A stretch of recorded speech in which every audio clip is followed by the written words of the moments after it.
Mari kita belajar bersama-sama dari kisah dalam firman Tuhan, yaitu akibat menyimpan kebencian yang berlarut-larut. Kisah dari Raja Saul menceritakan akhir hidupnya alami kematian yang tragis atau kematian yang tidak wajar.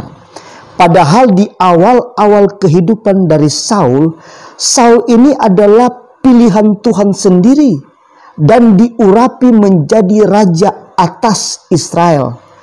Tetapi sayangnya kepercayaan Tuhan tersebut tidak bertahan lama dalam diri Saul.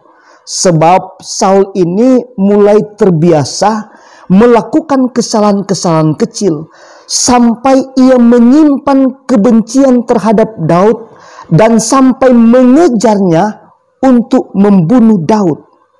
Dan akibat kebencian yang tidak dibereskan dan membiarkan berlarut-larut, maka Raja Saul yang terhormat itu mengakhiri hidupnya alami kematian yang tragis.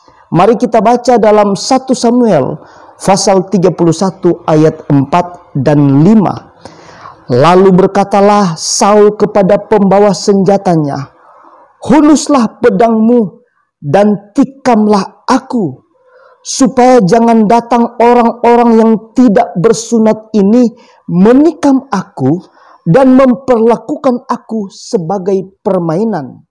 Tetapi pembawa senjatanya tidak mau, karena ia sangat segan. Kemudian Saul mengambil pedang itu dan menjatuhkan dirinya ke atasnya.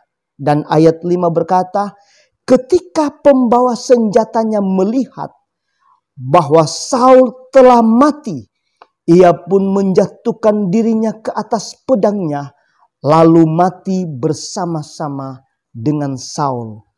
Pertanyaannya, apa yang menyebabkan Raja Saul sampai bunuh diri?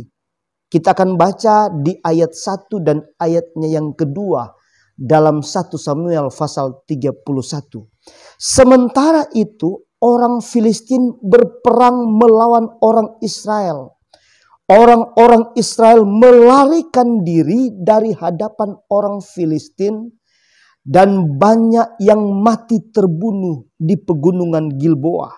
Ayatnya yang kedua, orang Filistin terus mengejar Saul dan anak-anaknya dan menewaskan Yonatan, Abinadab dan Malkisua, anak-anak Saul. Dan dalam situasi tersebut, maka ayat yang ketiga berkata, kemudian makin beratlah pertempuran itu bagi Saul. Para pemanah menjumpainya dan melukainya dengan parah. Dan dalam situasi dan kondisi tersebut, Saul mengakhiri hidupnya dengan kematian yang tragis. Kematian yang tidak wajar dengan bunuh diri.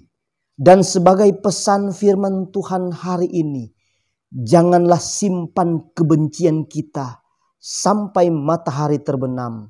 Janji firman Tuhan, maka damai sejahtera Allah menyertai kita semua. Amin.